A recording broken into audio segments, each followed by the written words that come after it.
सल्लल्लाहु अलैहि या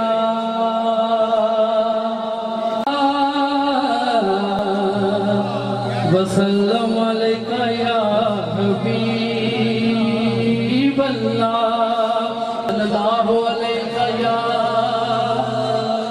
रसूल अल्लाह वसल्लम अलैका या हबीब अल्लाह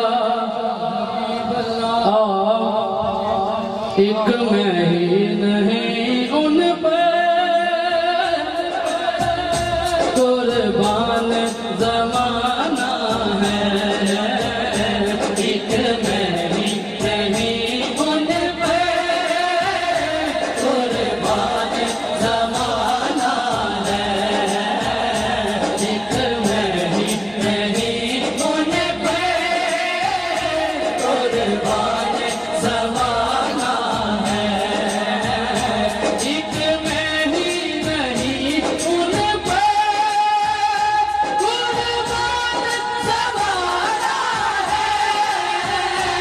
एक मैं ही नहीं उन पर कुर्बान जमाना है। जो रबे तो आलम का महबूब जगाना है। जो